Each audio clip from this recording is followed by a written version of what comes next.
Energy Innovation Act, I couldn't be more pleased because ITIF is one of the few institutions that fills this gap for rational and non-magical thinking in this space. So I'm thrilled to be here. It was also great to write this report with David. One of our co-authors is here, Colin McCormick. You want to raise your hand? Oh, I didn't know that. Colin, I'm hoping, I'm not going to get very deep into connected vehicles, so I'm hoping you'll share your thoughts later on in the program. Great to be here. I should also finally mention the guy who's on everyone's mind, Rex Tillerson, who is President-elect Trump's nominee for Secretary of State, and who many may have disagreements with, but I can say one thing. For today's panel, he's actually quite relevant. Rex Tillerson has spoken out forcefully in favor of energy innovation. And I think at least that is promising. So let me therefore launch into this report with the backdrop that we do believe, David, Taryn, Colin, and I wrote this thinking that this, in fact, is a compelling proposition for the Trump administration and the 115th Congress. That energy innovation constitutes a bipartisan agenda with clear support historically from both sides of the aisle. It's maybe one of the only things we can come together around in energy policy, so let's get it right. The report you've got in front of you asserts that this country already has crown jewels when it comes to innovation, and in energy innovation we have a wide, sprawling set of activities. What we lack, however, is modern institutions, focus, and the requisite funding to actually solve these problems. I've heard many times that analogies like the Apollo mission are inappropriate to make, but we will need some sort of focus and drive to commercialize technologies that is reminiscent of previous large drives to commercialize innovation in the United States. So, launching into the report, we make three broad recommendations: reform, focus, and invest. On the reform side, we focus on the Department of Energy and argue that the department already spends over $5 billion on energy innovation. It can do it better. It can do it better first by connecting basic science with technology priorities. And we note that in other fields, for example, that the National Institute of Health requires principal investigators to cite the ultimate end use that their proposal will ultimately serve. And we argue that increasingly the Department of Energy, as well as NSF grants, ought to do a similar thing, requiring PIs to identify an end use, connecting basic science to commercial priorities. We also laud the current administration for efforts like the creation of the Office of Technology Transitions that is trying to, across the Department of Energy, connect basic science with your commercial priorities. And finally, we note that there are these energy frontier research centers. These are consortia among academic institutions, private companies, federal researchers. And we think this model is a great model for funding science, and that there's great scope for channeling more of DOE basic research into these EFRCs and connecting them to technology priorities.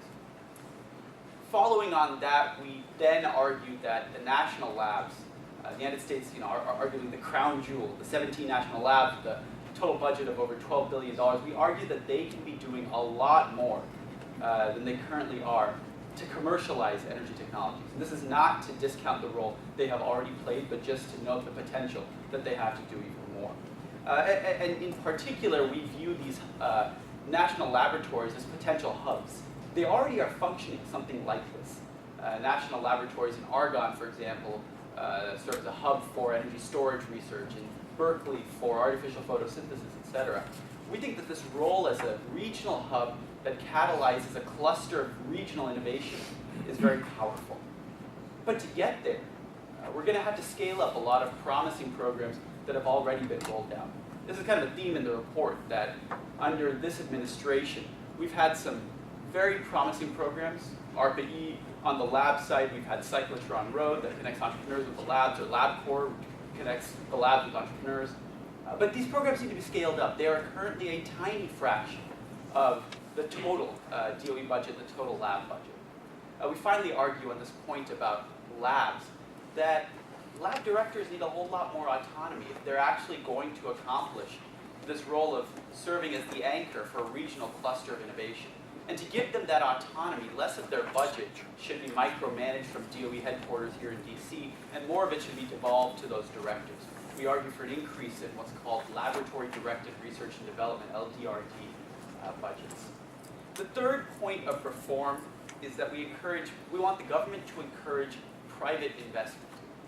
Yesterday we saw a terrifically encouraging announcement from the Breakthrough Energy Coalition led by Bill Gates and major wealthy investors like Vinod Khosla, John Doerr, Jack Ma. These folks have come out with Breakthrough Energy Ventures, a fund currently in excess of $1 billion and slated to grow even more, that is committed to invest in early stage clean technology companies. That's hugely promising. And they're only one of a series of organizations that we hope is going to bring what's called patient capital to the clean tech space.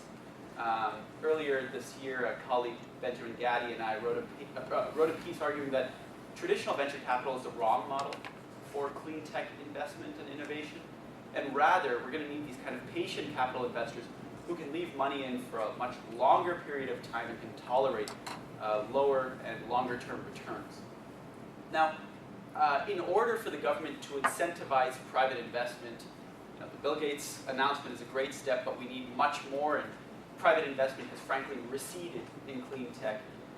Again, there are promising initiatives that could be scaled up under the Trump administration. So for example, some of these small initiatives include the National Incubator Initiative. I worked on one of the clean tech incubators in Los Angeles. Small business, SBIR, Small Business Investment Research Program, could offer phase 2 and 3 grants that really allow companies to scale up their technologies from the lab phase to prototype to demonstration. We think that's a potential area to scale up. And the Clean Energy Investment Center that offers information to investors is certainly a promising avenue to help private investors navigate the hugely complex world of federal research.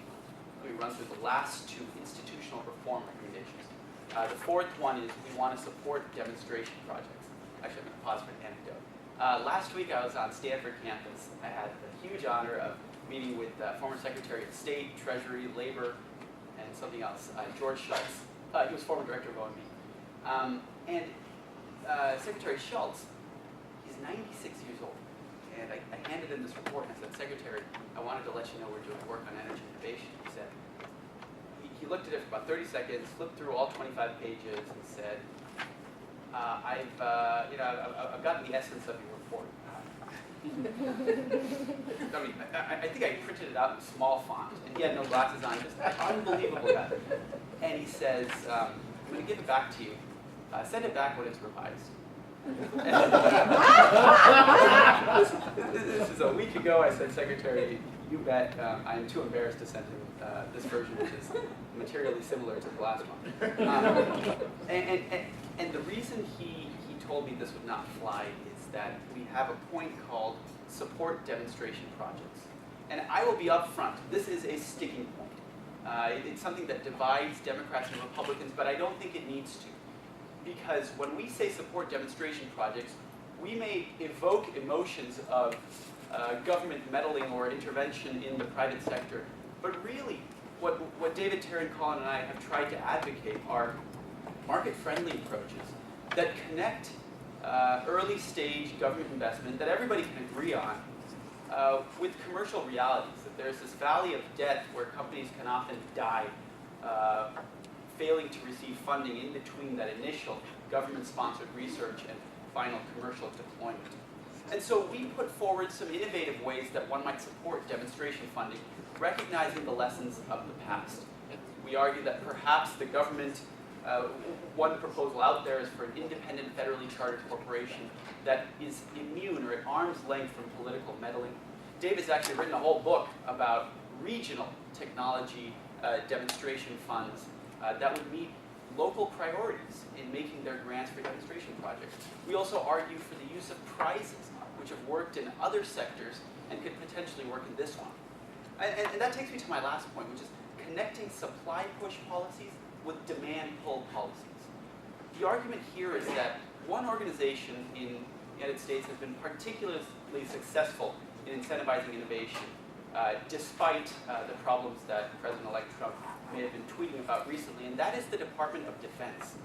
And I do want to recognize Sherry Goodman, who's here in the front, who has had a wonderful career working on these issues. The Department of Defense is a very effective commercializer of new technologies.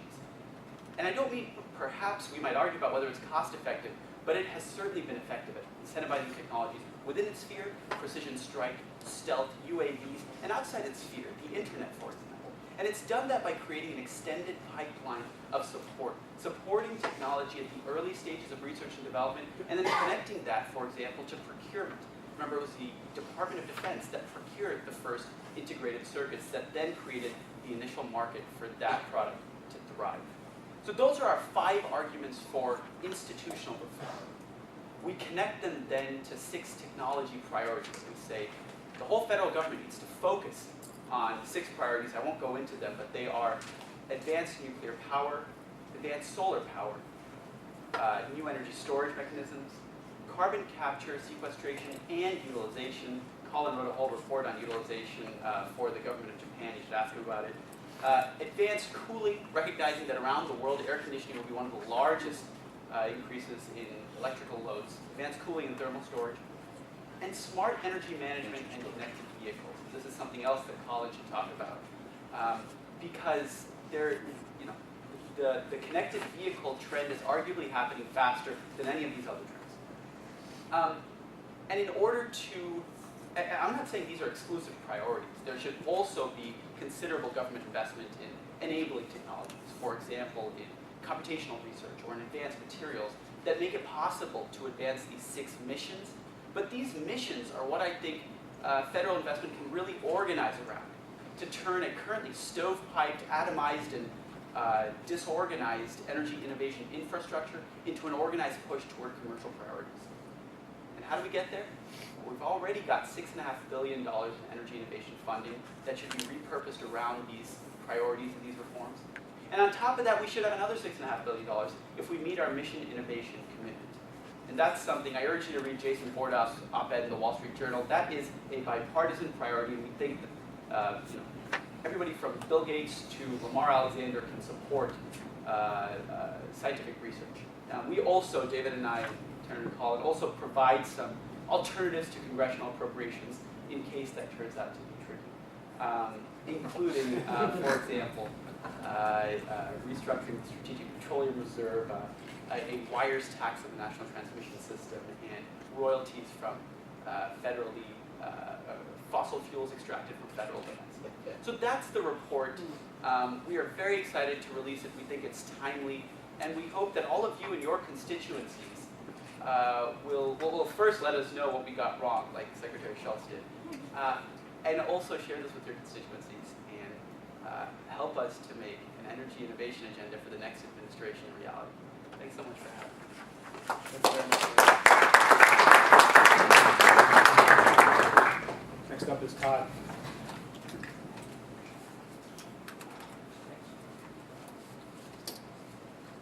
Mr. Hart, if I may, just it may color the discussion, so I'm going to ensure that being an early hour, everyone understands that we should balance the optimism of Maroon on Rex Tillerson with the all but nominated Rick Perry for energy. Thanks. I think I want to make everybody, sure everyone knows that. I think people will have their chance to share those views, and I do think most people are tracking the transition, and we're doing our best to put out what we think things should go, and the system will. So Todd has some slides. Turn it over to him. Yeah, so good morning, everyone. Thanks for coming out and listening to me. I want to talk a little bit about a change in the discussion and the approach that's happened over the last couple of years in nuclear energy specifically, because I think it's consistent with the vision that Maroon and David have laid out in their paper. I also point out that the one part of my resume that David didn't mention is that my first job, I was a nuclear submarine officer. So the fact that we're in a small space with a lot of people is not going to march right through it. I have any more warnings. Yeah, exactly. All right, so a little context on nuclear energy. For years, I'll argue, that we have been a one-product technology. Right? We've said that nuclear energy are large gigawatt-scale electricity production machines. That's it. And in a system where energy was made and then sent out to customers, that makes sense. But I think the entire energy system is changing. We've got variable sources that come on and off the grid. It's becoming more complex. And I think that demands that the nuclear energy professionals think about their technology a little bit differently. And I will argue that they need to think more like people that build cars. And I'll use my comparison of the Soviet-era Trabant, right? This was the car that everyone in the Soviet Union drove back in the 1970s when I was a kid growing up. For those of you who don't remember the joke, why do you put a... Microphone's on. Oh, microphone's on. You want to switch this one? Just speak loud. Speak loudly. Okay. Why do you put rear window defoggers on a Trabant? Keep your hands warm while pushing. But I think nuclear engineers need to think more like the Detroit auto show, where people don't want one car, there's different functions. There's times you need a truck, there's times you need a car, there's times you need that. And so I think it's up to the nuclear engineering community then to respond and develop products that make sense in that context. The other analogy I like to push is when I was in college, computing was I went to a big room with a big computer, right? And people in the IT world thought about that differently, right? And now you've got all that computing power on your phone, right? I just imagine trying to do your fantasy football if you had to do Fortran, punch cards, and take it to the window. Right. So one of the things that's happened in the last couple of years is we've recognized that there are a large number of people who are spending their own private money to develop advanced nuclear countries. It came out in the third way report about a year and a half ago. There's about 50 different companies, and it changes, and we're going to release an update to that today, spending over $1 billion of their own money trying to work on commercializing these technologies. Right? Sorry, can you give me the next one? All right, so one of the things that those companies were saying was that one place where they are limited in commercializing their technologies is the need for a national test bed. And they would use a spaceport in Nevada as an example, but they were really saying at a certain point in trying to develop the technology, you need access to unique R&D capability, think test reactors, hot cells, large experimental facilities, that maybe more than one company would want to take on, but across the companies they could value access to. And then in some cases a place to actually do demonstrations.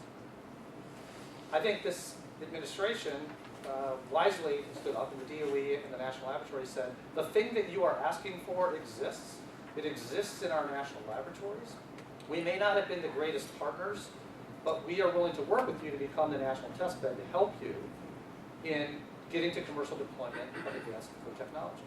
And they started something called the GAIN Initiative. That stands for Gateway for Accelerated Innovation in Nuclear. But think of that simply as using the national laboratories as a way to help you get through critical points in commercialization where you need specialized facilities or where you need a place to demonstrate the technology. Well, if you accept GAIN is a good idea, the next thing that pops into your head is, I really want as many ideas being generated by the technical community so that they're coming towards this special capability. And it gets you to think about how do we spend the federal dollars, in this case in nuclear energy, in a way that gets you a lot of ideas and moves the best one to commercialization. All right, so here's my little sketch. On the left in the box is the way that the Office of Nuclear Energy and the Department of Energy is structured now. And of the roughly $6 billion we're talked about, they spend about $1 billion. And they do a little bit of licensing support for small modular reactors to get through first time licensing issues with the NRC. They do enabling technology, think new materials, new sensors. They look at advanced reactors, they look at fuel cycles, they support facilities in Idaho. But if you look at that, you don't get a picture in your head of something that's driving to commercialization.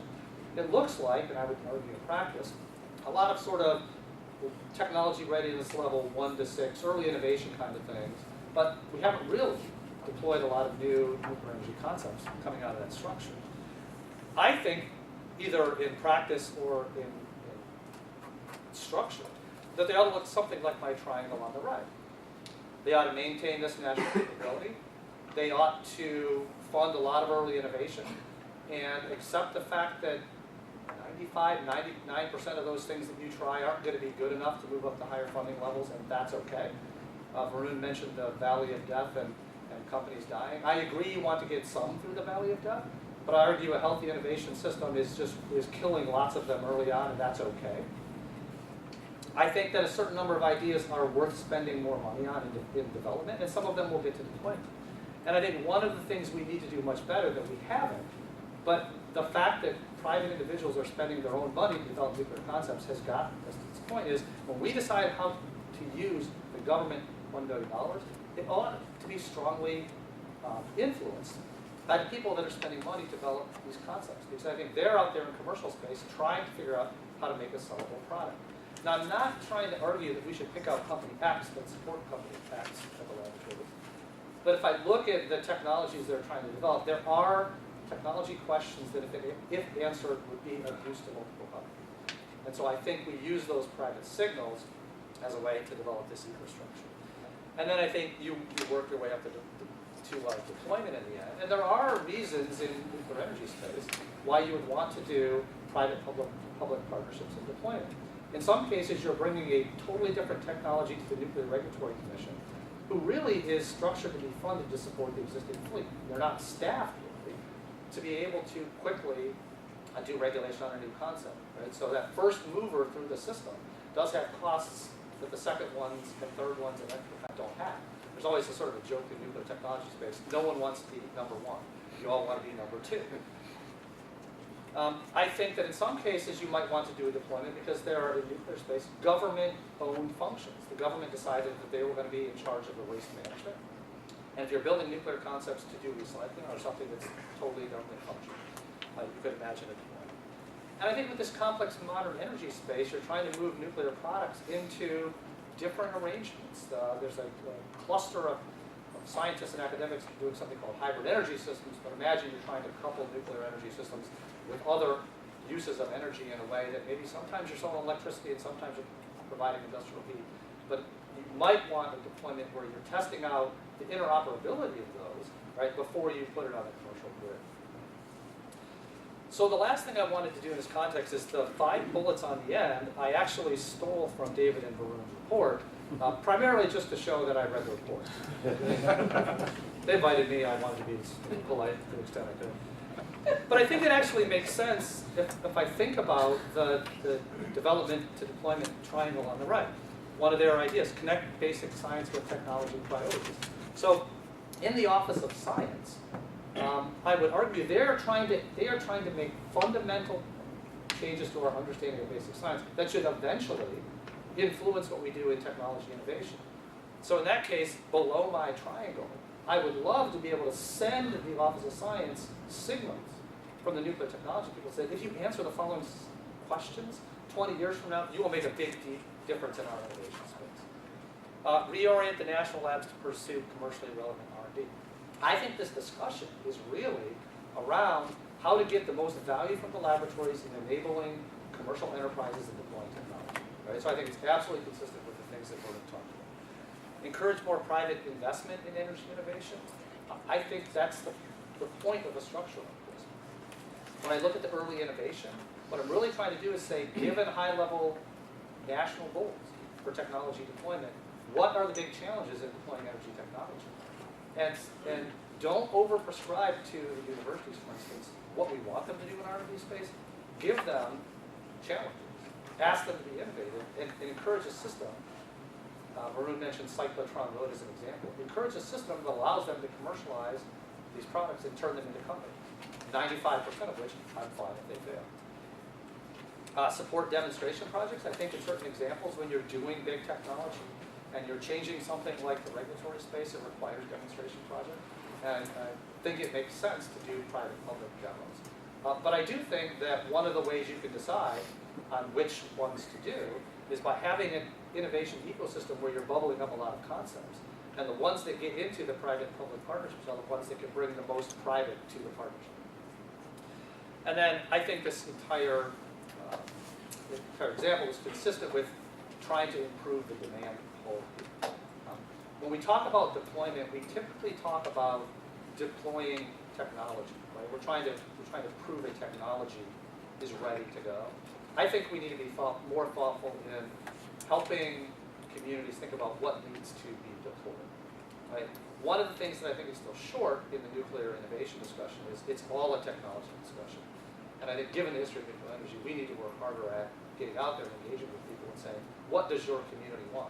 If you're a community that's shutting down coal plants, do you find value in starting up a nuclear enterprise in your community? I would argue that things like the history of Korea are a good example. Right? Post-World War II, Korea was not the manufacturing powerhouse that they are now. If you read their nuclear history, they will argue that by going into nuclear, it then spawned off manufacturing a lot of other high-tech things we did. So I think we have to be having this conversation with the communities about what they want if we're going to actually connect the technology deployment and make it commercial. So hopefully that gives you some context about what's happened over the last year or so in nuclear space, some of the directions we might go.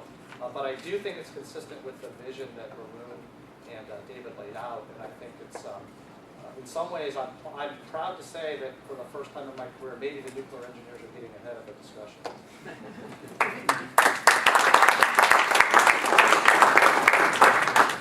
Thank you, Todd. Jeff is going to go next. Okay. Thanks, David. Just a little bit more about my background, so I think it's relevant to the discussion we're having here. I was 20 years with the Office of Secretary of Defense, as David mentioned. But while I was there, I initiated, among other things, 2 technology demonstration programs. One to address environmental issues and one to address energy issues. And today, the 2 people who allowed me to do that, Sherry and Dorothy, are here. And I make that point to say, you never create new technology innovation programs without political support. Okay? And I was lucky enough to work for 2 bosses who either agreed before I met them or quickly agreed when I presented ideas to them and led the fight to actually get the funding and support and sustainment of those programs. So now turning to the 2 reports, which I think are really important and interesting, and I would agree with most of their conclusions, but I don't think that's a very useful discussion. So I'm going to focus more on the things which I will say should be caveat about your analysis to try to have a helpful discussion. And first, let me go to David's first point about climate denialism. Think about why we are interested in energy at all in terms of innovation policy. And there are 3 drivers to it, okay? There's clearly the economic benefits driver. I mean, energy underlies most of our economy and is both a huge cost and a potential for huge savings and competitiveness. The second is the security issue, and by security I mean sort of the availability and reliability of sources. Those are 2 issues which are universally have bipartisan support. The third is climate change, to try to transition to a low carbon economy. That is a very contentious issue in this town. I will tell you, in my time in the Department of Defense, for the last, prior to the Obama administration, that was not a controversial issue. If you talk to people who ran military installations, as I did during the Bush administration, when I set up a climate program at DoD, they said, oh great, I'm so worried about what's happening to my Norfolk base because of flooding. I'm so worried about this. Please help us understand what's the future to be like. We now have a period where it's very contentious. The reason I think it's important to be overt about this is the innovation policy and the technologies you want to support have a heavy overlap for those 3 areas, but they're not identical. And if you ignore the carbon goal or choose that you can't win that fight, you have to be honest to yourself that you are going to have a suboptimal innovation policy for climate. And so I just want to put that on the table to not hide this issue, recognize that there are lots of ways to make advances in the absence of it, but you won't come to the identical solution, I would argue. I want to make 2 points here. One is a warning on how you interpret energy innovation policy, and one is an opportunity. The first sort of a warning, avoid generalization.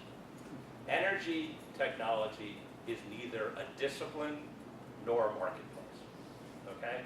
There are half a dozen to a dozen, depending on how you want to count it, completely disparate and separate marketplaces here. And they vary enormously on the technical disciplines that underlie the underlying science and engineering needed to advance it. They differ enormously in the scale of the technologies that you're talking about. That scale then links to how many decision makers are involved in deployment decisions. How many real decision makers are going to be involved in a decision to invest and deploy, major nuclear power plants? Maybe a little more than 2 handfuls when it comes down to it. How many people are going to be involved in deployment decisions to change the efficiency of our buildings? Maybe 200,000 in the US alone, okay? Maybe 1 million, right? So those are very different marketplaces. And those are also linked to the scale of investment. One of the failures I think we've seen in energy innovation policy, which I would say I was a party to as well, was sort of the hope that the venture capital community would come to the rescue. The problem is energy technologies, with the exception of those that are IT related, don't mature to profitability in 5 years. Okay? You talk to any real VC, not people who are in it for long-term goodness, such as the Gates type approach, but the traditional H. Mill Road VC, they've got a 10-year fund, better start making money in 5 years, okay? And so that's not how hardware advances in the infrastructure world. And so we have to really think about scale of technology. Is this something that maybe 10 years, or we're talking about 20 years? That leads to different government investment policies. They range, as I said, from power generation to distributed energy generation, which is much smaller size instead of hundreds of megawatts a gigawatt. Maybe we're talking 1 to 10 megawatts. Transportation, connected vehicles, a very different marketplace. Putting Tesla aside for a second, dominated by a small set of international firms.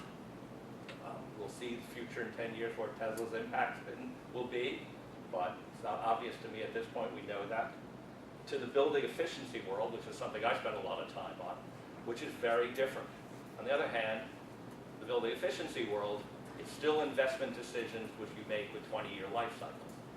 There's no commercial product, Game Boys, Apple Watches and things, which have much more than an 18-month life cycle, let alone a 20-year life cycle.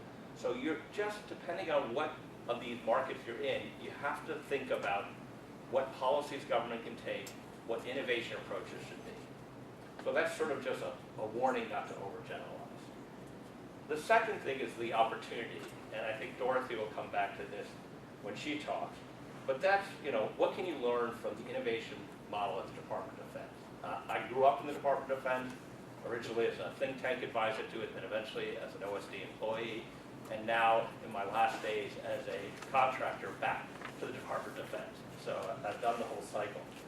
And there's a couple things that you have to understand about DoD and its innovation workings, which I think apply, and I think you guys have brought that out, but I want to focus on some of the issues there.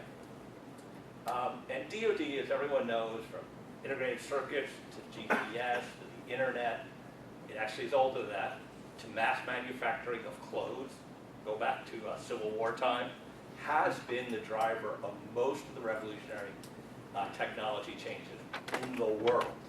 I would argue it's because of our strange connection between national security investments and technology that the U.S. has become a leader in the world in technology and has changed our position, putting aside biomedical is totally separate, but in the hardware engineering world. So there are a couple things that allow DoD to do this. You can't ignore money. DoD's got deep pockets. It's got long-term horizons, and that is a tough nut to crack for energy, and I will leave that to others to try to think about. But there's another one, and this is where I'll push back on some of Varun and David's thinking, and that's the role of laboratories. I would argue for technology, not science, but technology, One of the reasons DoD is so effective is that it does what's called right-to-left processing. And by what that I mean, this is a term DARPA uses, I use when I ran programs. You talk to people in the Navy, they may not use the term, but they do this, etc. It's not a technology, it's not a science push. It doesn't start from the beginning and then it moves through this totally imaginary paradigm of unencumbered basic science leading to technology innovation. That really doesn't match what's happening in the world 90% of the time. It comes from the idea of thinking, okay, what capabilities, if I had, would change the world? What capability would make a difference for DoD? And then you think from that endpoint back, what changes do I need to make that happen? So it is not a technology pull in the sense of just grabbing from the marketplace. It's a technology pull by grabbing from the innovation, science, and engineering community. And that is something I am very suspect that the labs DOE can ever do. One can talk about them as being changed in their role towards commercialization, but I would argue what DoD does, and it has its own laboratory structure, but if you look at its funding profile, most of its money doesn't get executed by the lab. Even the large part of which goes to the DoD lab, then gets piped back out to the private sector. If you want someone to work and develop a new technology and go on a commercialization path, what'll drive that? It's their drive to make money, okay? So if you invest in companies, whether small or large, guess who will carry the innovation naturally forward? Why create this arbitrary barrier of, well, let's do all the development in the lab, and then magic will happen, and we'll reach out to commercialization partners. Bring them in early. It doesn't mean the laboratories don't have a big role.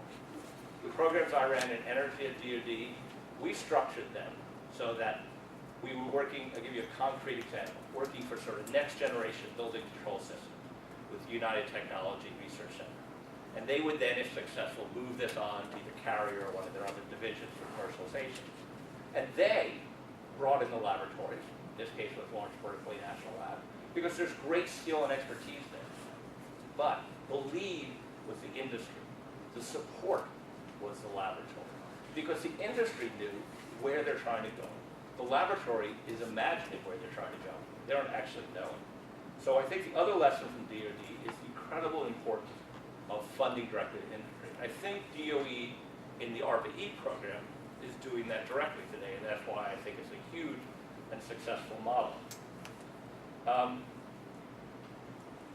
The other thing is that those innovations that I see around DOE, like ARPA-E and Cyclotron Road, which I'm a huge fan of because I think it does incredible things, have not been brought from the lab, even the ones that are being done in the lab, but brought to the labs. Okay? And it's not, I have lots of friends, I funded the laboratories in my career, be explicit. My daughter works in one of the labs, so I'm a big fan of it, I hope she keeps her job. But, you know, organizations respond to their internal drivers.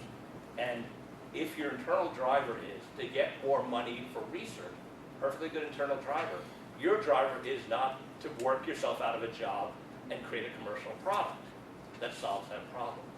And it's not that people aren't interested in doing that, but they don't have the natural incentive structure. So I suggest you really do that. Then let me turn to the issue of technology demonstrations, because I think, and I agree, they are incredibly important and critical here.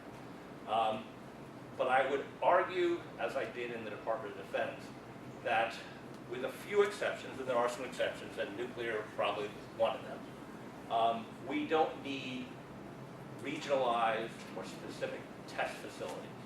We have the world. The world is the ultimate testing ground. And that's what DoD does predominantly. And what I did when I was the Office of Secretary of Defense, first under Sherry, then under Dorothy, was to say, look, the DoD in environment or energy is probably the biggest player in this country. Not probably, is the biggest player in terms of a consumer. You know, over 1% of all the electricity produced in this country is bought by the Department of Defense. That's a pretty big number. And fuel is even larger.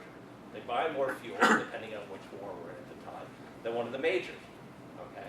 And so, an environment, DoD has a program as large, if not larger, than EPA's Superfund program. So you can use your existing infrastructure, whether it's transmission, distribution system, power generation, buildings, to be the test bed, because it's out in the real world that you get the knowledge you can't get in the laboratory. And I think there are two roles for demonstrations I'd like to highlight. One is to make the transition from an engineering science concept to a pre-commercial prototype, where you learn through your interaction with the vagaries of the real world and the customer's real value proposition, which is very difficult to understand on paper. You then can go from pre-commercial to a product. And that demonstration is necessary for that. But there's another role for demonstrations in a very conservative consumer culture of energy. Introducing new technologies have a barrier that there's no reason to ever be the first user, as you said. And so there's a need, even when the primary technical issues on the product development side is solved, to show the value side in the real world and de-risk the investment decisions of bankers who back half these decisions to buy something or other people like that. So I guess in summary what I'd say is, if you haven't read the reports, I really urge you to. I think this is an incredibly important issue, and I do think, as I think Dorothy will talk about, there's some opportunities in this next administration to continue the energy technology innovation, but be careful about overgeneralizing, and the lessons of DoD are directly relevant for this, and they often are cherry-picked a little too much. Thanks a lot.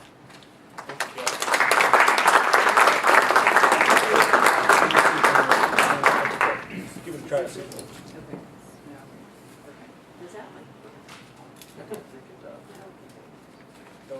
Can this, this works? None of them. Oh, none of them work. Okay, all right. Well, I'll talk from here. Anyway, I thought I was going to be on jury duty today, so I didn't think I would be here. Much more fun. I am mostly going to elaborate on what Jeff said, but I want to start with Varun's example, the George Shultz story, because that's a really remarkable story. I'm a fan of George Shultz. I saw him a few years ago speaking at an energy conference, and Ernie Moniz was, well, anyway.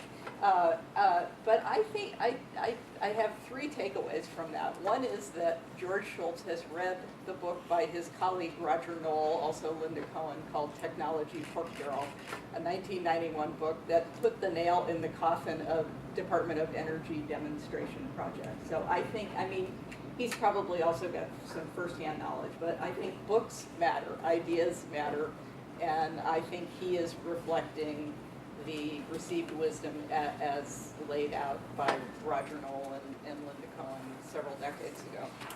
And I'm going to follow up on that idea, the importance of books and ideas.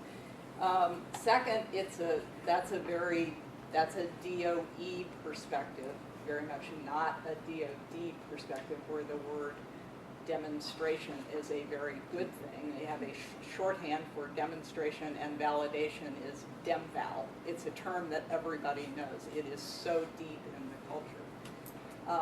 And then the third thing is that it's that the technology pork barrel reflects a recognition that that energy gets political. It's a political issue. So let me say a little bit about each of those three things. I'm making this framework up on the spot. First of all, in the category of ideas. So I just served on a Secretary of Energy task force, Secretary of Energy Advisory Board, CAB task force, and Phil Sharp, one of my colleagues, Phil Sharp, who longtime leader in Congress on energy issues, and then for a decade head of Resources for the Future, is here in the audience. So I want to mention the CAB report also because it's a really good document.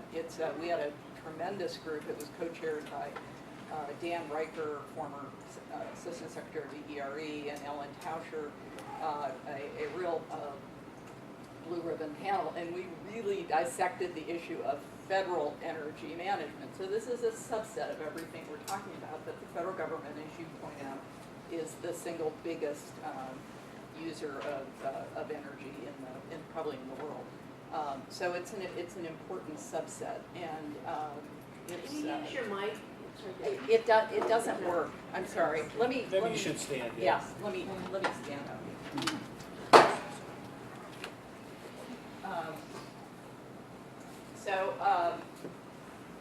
So we look at a whole bunch of different issues having to do with federal energy management, including federal procurement of renewable energy, and then one near and dear to my heart, which is the role of using federal buildings and military bases as test beds for energy innovation. And I'll come back and say a little bit more about that. But that's a terrific report. If you I don't have a slide. If you Google Secretary of Energy Advisory Board Federal Energy Management, it will pop up. It's a long document. It's a meaty document. And I'll say one more thing about it. John Deutsch is the chairman of CM. John Deutsch, the great MIT professor, and he pushed back on the first draft. He got the draft, and he said, "Oh, I'm really disappointed that you didn't take on the issue of federal energy goals. You know, these goals that apply in all these different areas to federal agencies." He said, "I'm really surprised and disappointed that you didn't take that on." And we said, "Well, we really didn't see that as our mission." And he said, "No, it is." So I wrote a pro-con chapter on the advantages and the disadvantages of these federal energy goals that apply uniformly to all agencies in a host of different areas. And it really split the group. I mean, the group really did not, we did not agree on that issue. We agreed to leave it in as a pro-con sort of thing, but it's controversial, and I think that issue, I suspect there will be debate over federal energy energy goals that apply to federal agencies in the coming weeks and months. So ideas matter, and hopefully this report will matter. I want to follow up on I want to reinforce what Jeff said about the power of the importance of DoD's role. I think there are certain things that will be easier to do in the coming administration, and certain things that are harder to do. So I work in a variety of areas, and there are some of my issues. I have been working on trying to corporatize the air traffic control system for 20 years. I think that will be an easier thing to do in the coming administration. We are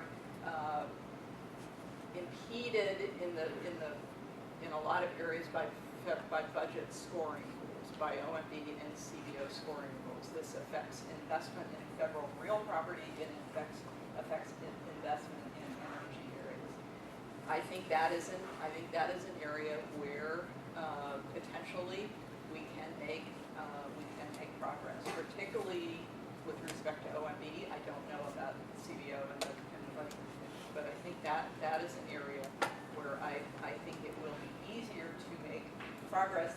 There's some, in my view, some fairly crazy rules that make it impossible to undertake long-term investments that are paid out on an annual basis, where everything has to be scored up front. That's a significant impediment to certain kinds of investment. I think it will be easier to take that on. In the energy area, putting my political hat on as well as my policy hat, I think that working with DoD makes sense on a lot of levels. DoD is a huge player. They use as much oil as Sweden and as much electricity as Denmark. They are a huge user, and they have huge interests in energy. And I tried to take advantage of that when I was there working with Jeff by, among other things, using our military bases and buildings as a test bed for next generation energy technology. And let me just say a little bit about that program, because there's a parallel program at GSA.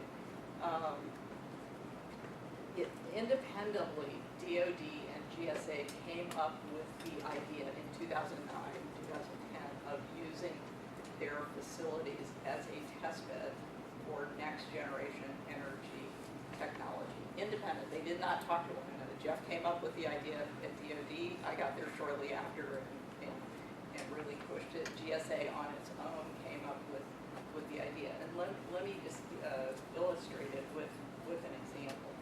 If you're in the building area, and this is an area where I think one can make headway in the next administration. We have a president-elect who understands buildings. So I negotiated, my boss and I at GSA negotiated the lease of the old post office. You're talking about a man who loves buildings. He gets buildings. Buildings are huge. If we're going to solve the climate huge, yeah. If we're going to solve the climate change problem, we're going to have to deal with the building side of it. There's an article by Henry Kelly in a recent issue of Issues in Science and Technology saying buildings use 10 times more electricity than they need to. This is some of the real unpicked fruit in the energy conservation area is particularly commercial office buildings, but buildings in general. This is an area where I think there will be support from the president-elect for making progress. But let me give you an example of why the demonstration issue is so powerful. Let's take an innovation called electrochromic glass, the self-tinting glass. It's glass that does like your dark glasses when you go out in the sun. It darkens when there's sun. There were two manufacturers of it. It's a great technology because you do away with Venetian blinds. It's very cool looking, but the real benefit is that you don't need as big a chiller. So you significantly reduce your capital cost by taking advantage of self-tinting glass. You do not need the same size HVAC system. When you install an HVAC system, that's a decision made by the architect. So you have to persuade architects that this technology makes sense. You have to get the architectural community on board in order to get the fundamental capital cost advantage of that technology.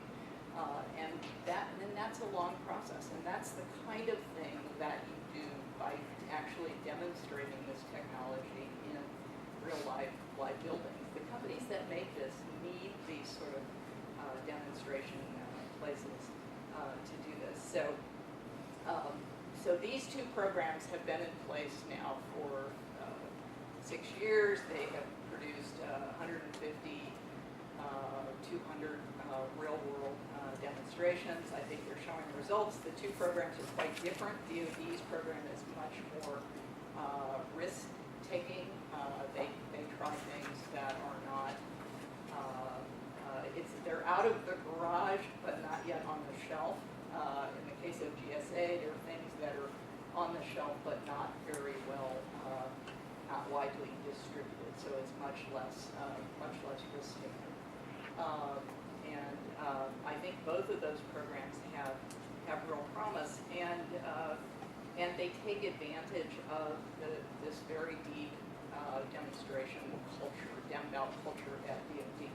And let me just say one other thing. I think that there is, I was in the facilities area, so I was not dealing with operational energy, although that's now part of the job that I had.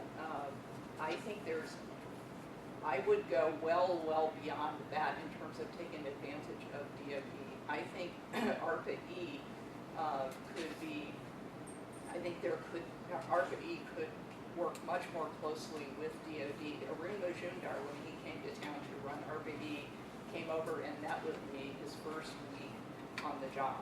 And we talked about the potential to work together. I really wasn't the right person in DOD to work with, and his budget did not allow him to focus a lot on DOD's needs, but I think one could envision a piece of ARPA-E, a new ARPA-E dimension that was focused on dual-use technology. So these very, the kind of DARPA-like or ARPA-E-like long-range, high-risk technologies, but that have used both commercially and for DoD. And I think there's a role for DoD also on the operational energy side. They have huge needs, and I think they can be a big player. So I'll stop there. Thank you, Dorothy.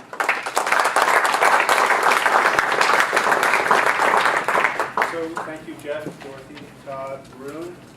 We're going to open it up for questions and maybe brief comments. We don't have, what was that? No mics, so, but speak loud, say who you are and who you're affiliated with, and if you want to direct a question, you can. If not, we'll go potluck. So first up here. Hi, I'm Bill Hederman. I'm a senior fellow with the University of Pennsylvania's Kleinman Center for Energy Policy. I just finished 3 years as Secretary Moniz's senior advisor on energy markets. I also, Varun,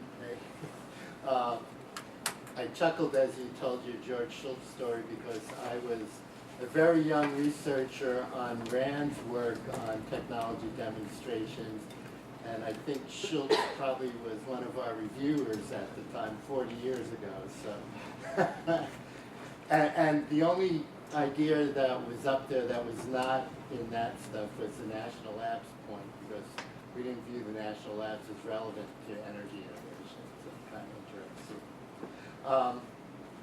I just wanted to pick up on Jeff's point, because I think there's a real challenge here about the role of the National Labs going forward, because a lot of the effort in the last few years has been greater collaboration and so forth. And I hear that and I think of OPEC. That's cutting up the pie. What we need is more competition about ideas and effectiveness among the labs, I think. And I'd be interested in the panel members' reaction. Look, I'm a big believer that there's nothing that pushes innovation more than competition. When I took over, not the demonstration, but the environmental R&D programs at DoD, they had originally, with another individual, been, before we got there, focused on, the DOE lab gets some money, the DoD labs get some money. And we said, nah, we're just going to compete every dollar, and there are legal ways to do it. And labs can compete for it, they compete against universities, they compete against industry. The lesson we learned from that was twofold. One, we produce much better products for DoD, but I serve as an advisor on a number of DoD labs currently, and all of them will probably tell you, you changed our culture to the better, right? The culture of having to compete for funds, even at a laboratory, against the private sector and the university work, improves the lab itself. So I think it's a political, the only reason it's not done, it has to do with political pressure. We all know that, right? You talk to program managers in DOE, and I won't name them so they don't get in trouble, have complained to me personally about, yeah, I'd rather just do an open competition, but I can't. The labs win a lot of the money. They're quite skilled at the early stage stuff. And it would help their culture as much as it would help DOE's mission. And I'll just say, this is uninteresting, but I think we agree quite a bit. Oh, I do. Yeah. So following your remarks, where you mentioned, look, the labs shouldn't be the ones monopolizing this funding. You should bring in private partners early. You should be directly funding private organizations. I completely agree with you. In fact, I think that there are these two major modalities that lab work get done. You can have lab researchers doing work at the labs. You can also have private industry or startups or whoever doing work with lab resources. And I think that second modality is something we need to better utilize. Cyclotron Road is one small step in that right direction, but having these shared federal facilities for use by private industry, that's a great way to use lab facilities. I completely also agree with the idea of increasing the exposure, the competitive exposure of laboratories to private companies and academic institutions for funds. All these are good ideas. What we argue for is having the labs kind of quarterback these regional innovation clusters, not necessarily monopolize the work. I think if I could, I'd nuance it a little bit. I think in certain examples, especially in nuclear space, the labs act as a national test bed. And I need to give them enough work so that they are competent in that role, right? At the same time, part of the reason I decided I like this triangle of innovation is I do think for a certain amount of the ideas, I agree with you. You want to compete. You want to say, if we're going to move something to a higher funding level, it's because we competed it, and we decided that it was worthy. Right? And I think using commercial signals as a big part of that are important. The other thing that I don't think we think about a lot, but could come out of this, and it was one of the things I was starting to try to figure out at the lab when I was still there, is I really wanted the people to be more fungible. I wanted to make it easier for my staff to roll into industry for a while, for industry to roll into my staff, same thing with universities, because you get value in that. The rules sometimes make it hard. We'd started to figure out how to do it with universities, but I think people flow in a culture where you set this up to be more collaborative and R&D, be more driven by national goals. I forgot who described it. That would be very helpful. Phil? Oh, sorry. Yeah, let me just, a point related to this that I forgot to make. If you look at the funding profile of ARPA-E and DOE's Building Technology Program, ARPA-E, almost all of the money goes to industry. A very, very small fraction goes to labs and universities. DOE's Building Technology Program, it's just the reverse. It's almost all goes to labs and universities and a very small piece to industry. That's the problem that we're facing. Yeah, Phil. Phil Sharp, just retired from Resource for the Future. And first of all, I think you're right on target with the concept as a focus, and you got some great ideas there. And I was very interested in what Jeff and Dorothy's perspective. First of all, I think it's one to stay with is anytime you can do it under DOD, do it under DOD. That's the first order of business if you want to succeed. And I think we have 50 years of experience that we can demonstrate that. But part of that is, and part of what makes it hard to replicate, even though I think I'll be highly successful in replicating with RFE some of the best in terms of the civilian side of doing work. And by the way, in a number of ways that it operates, the way it negotiates with the private sector, and it has bipartisan support. It's created of a bipartisan bill. But the thing that I was surprised at, and maybe Jeff and Dorothy won't agree with this, there are two huge advantages in DOD that are not easily replicated. And one of them is, first of all, if you succeed in the innovation cycle with them, you've got a massive market. You've got somebody that's likely to have money to buy your product. And whereas we do have, as you're saying, demand pull, there are various markets. You're far more likely to be magnificent success financially if you succeed through that process. The second thing is, because of the purpose of national security has such a higher priority in the whole scheme of politics in America, it has, and this may sound too simple for them, but it means that you're more willing to take a risk with failure of dollars. And so it gets more dollars and it gets more freedom.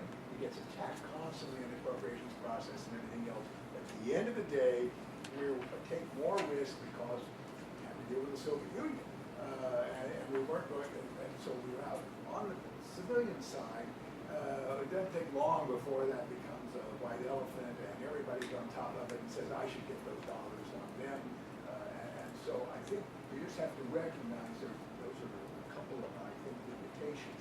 Now, this goes back to, I think this will all be most successful when we get a stronger national consensus that we really do have a severe climate question, and therefore we ought to be pushing things for that answer. We only have halfway there in our politics at the moment.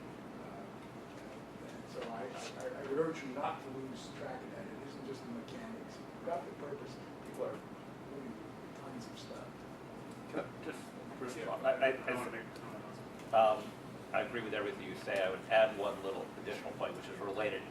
Because DoD is a market unto itself, the ability to be a big buyer, associated with that is the idea that when I was running R&D programs, I would tell congressional staff all the time, damn straight, I'm picking winners and losers, and I better do a good job at it, right? Because if not, fire me, okay? And they would say, exactly, because if you don't find some winners, you know, that DOD buys, why are we funding you, right? And that switch between being an activist in the technology process, but instead of being a passive sort of purveyor of it, is a unique quality that DOD can do without being politically attacked. So I wanted to dissent. Right. I wanted to dissent just a bit from this. Just, I mean, I would be disappointed if we wind up going back to DOD as our fallback on this issue. Now, maybe it's all about developing that consensus, and we're not. I'm not we're saying not there fallback, yet. I just seize it any chance you get. Fair. Yeah. Sherry Goodman. And I had the privilege of working with Jeff in the early years at DOD when we were starting the environmental technology programs and became energy technology programs, both the 6162 CERTA Strategic Environmental Research and Development Program, but also the DEMVAL program that Jeff ran for many years and with Dorothy called the Environmental Technology Environmental Security Technology Certification Program, which is a convoluted way of saying DEMVAL for energy and environmental R&D. And it's been very successful in creating test beds and enabling both energy and environmental and climate-related technologies to be demonstrated with a distinct mission focus on DOD challenges. Now, and I agree with Dorothy, I think the building space is an area where it's long been seen as a backwater, but it's very important for energy innovation as well as addressing the carbon challenge, and is an area of sort of untapped potential. I mean, many members of Congress on both sides of the aisle have been trying to push an energy and efficiency bill for many years. It just never gets a whole lot of support, but I think it's an area of great promise. But I would say the other area, you know, that because we're uncertain about where various leaders in the new administration are going to come out on the question of climate change, but we know that there are real risks being faced even today, including in defense, because many key military installations, you guys both brought up Norfolk, Hampton Roads, but all along the East Coast and the Gulf Coast are facing serious questions of both sea level rise, storm surge, coastal inundation, the ability to continue operating and perform the military mission when power goes out, water infrastructure fails, and a variety of other effects. So being able to de-risk those installations and being able to make them resilient and harden them against the effects, don't want to call it climate change, call it extreme weather events. But you know, as you know, General Sullivan, who chaired the first CNA Military Advisory Board, said we characterize climate change as a threat multiplier. You know, if you wait for something bad to happen on the battlefield, you know you have a problem. You can't wait. Or as Commandant Tad Allen likes to say when asked about former Commandant of the Coast Guard, you know, I'm not a scientist, but I got water where it didn't used to be, and I'm responsible for it. So some way we have to deal with it, and you know, whether we use the military test beds now in the coming era as a way to begin de-risking that, I'd say that isn't, and whether it's in the Arctic or the Gulf or in the Pacific, you know, we're going to face this a variety of places that the military is going to continue to operate around the world. So I think that is the opportunity, and we're going to need, you know, small modular reactors, and that's another place where military facilities will likely serve as the test bed because of the easier siting challenges to address that. So there are a variety of technologies, and I applaud your taking on this issue. Let me just collect a couple more questions and we'll wrap up. Yeah, go ahead. Yeah, just a couple of points. My name is Rachel Jacobson. Until just a few days ago, I was the lawyer at DOD advising Dorothy's successor on these issues. It's a family reunion. So, you know, Congress in the last couple of defense authorization bills, I should say the House, actually introduced amendments that would prohibit DOD from spending money to address climate change. Now, those didn't go anywhere. The administration, of course, pushed back hard, and they, fell short in the Senate. We don't know that that's going to work again.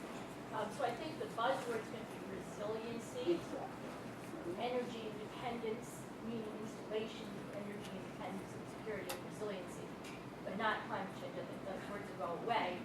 And just now, hot off the press, it appears that President-elect Trump has selected Rick Perry to be the Secretary of Energy, which suggests moving away from science-related energy policy to politically focused energy policy, and coupling that with the nominee for EPA, et cetera. We're just going to have to hope that the market takes up where government's going to walk. Texas and Oklahoma being two states that are suffering major effects of extreme weather events, from droughts to increased storm cycles and storm surge, and need the resilience capability. So we have time for a couple more. Go ahead. Kathleen Nicholas, I'm with K&L Gates. I just kind of wanted to piggyback off of that. The incoming administration sending out that 74 questionnaire to DOE that was relatively hostile, some might say, towards climate change specifically. So I think that just sort of reinforces that sort of selling clean energy as a solution to climate change might not be exactly the best. And applause the DOE for refusing to answer those questions. Yep. Yes and no, though I don't think we want to fold our tents entirely. I mean, especially for those of us who are not directly in the government, we need to stick to our guns to some degree. And somebody was talking about the overlap. I think it was Varun, the overlap of these rationales. That's great. Focus on those things that are within the overlap. But there are still things that need to get done, that are justified primarily by cutting carbon. And we can't give up on those, at least from the think tank world. Let me recognize Colin. Yeah, Colin McCormick, one of the co-authors. Two brief points. The first, Dorothy, you mentioned the importance of DOE and DOD working together.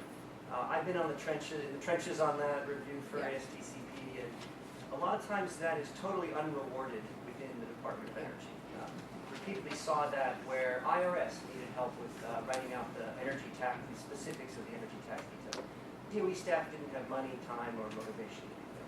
So I think there's a lot of value that can come on the theme of institutional reform if we figured out how to better support and enable and encourage staff at the working level at DOE to give their expertise, share their expertise with other agencies when it comes to energy technologies. Second point, on our sixth technology mission, we mentioned connected and autonomous vehicles. I think there's a very interesting point underlying that. That's coming very quickly. It's not traditionally in the energy purview. It's a DOT. We think of it as a DOT issue. But it could have dramatic energy consequences. It doesn't need a policy push. It has a dramatic, large market pull. We need to think about how we could win the energy side of that and maybe help either DOE think better about that or build up the DOT transportation energy side a little more bold. Can I just make a quick, so it hit me, the two RAND reports I'm talking about, this audience would probably find interesting. They're pre-electronic, but they are on the RAND site, and it's R2288 and R1927. They're in English, not Sanskrit or anything, so you should be able to decipher them. But they were done in the cut and paste method, so. Great, so I think we'll just ask the panel to make a closing remarks if they have any, and we'll start with Jeff, we'll come back. Well, I want to pick up on the institutional reform issue. And both, I guess, this is motivated by 20 years of being a civil servant in the government. How you incentivize people in the government at the non-political level is critical. And I pull up one thing echoing Colin's statement, and I think a statement maybe Varun made, I'm not sure who. One is, you do need, for interagency work, to have it incentivized in the sense of it being part of people's jobs, not other duties. I ran a program at DOD on the R&D side, which was a joint EPA, DOD, DOE program, I was probably one of the few people in DOD who was actually appointed jointly by the Secretary of Defense and Secretary of Energy. That paperwork was a nightmare. And the reason it worked so effectively, it was written in a statute that those agencies had to supply people. The second thing is institutional reform on the laboratory side. Innovation, as been mentioned before, at the early stages, is completely linked to individuals. And the reason you have a startup culture out of some universities is that postdocs and grad students with 20% time of their faculty mentor move out to do startups. Okay, that's where it comes from MIT, Berkeley, Stanford, and dozens of other schools, not necessarily on the coast. Okay, that doesn't happen in labs because of government contracting. You should be able to encourage lab people to work 20 to 50%, take a year sabbatical, do startups. That's another institutional reform at the personnel level that would be very helpful for energy innovation. I want to reiterate Colin's point, I think, and to follow up on what Phil said. So what Phil stated, I guess what was implicit in Jeff's and my comments, the reason DoD is the most powerful engine of technological innovation ever devised is because you have supply and demand under one roof. It has this huge market that is pulling the innovation. It is doing the R&D for itself as a customer. That is what makes it work in such a powerful way. DOE doesn't have that. But DOE can use DoD as its customer in a lot of areas, and that's my message. And Secretary Chu actually put that out as a directive. I don't know if Governor Perry will have that, will bring that same mindset, but I think that is what DOE can make DoD its customer in certain, not all areas, but in many areas, and that can be a very powerful combination. I'll just close up by actually doubling down on a couple of things that Jeff said. That my interest in institution personnel fungibility was for exactly that reason, right? If I could go out and spend some time in the industry, knowing they could come back, that we would just get better product. And then I think in agency to agency, I think there's a small, which is it'd be nice to get folks within the different parts of the Department of Energy to talk to each other, let alone outside. Because it's an energy system, right? It's a system, it's not technology.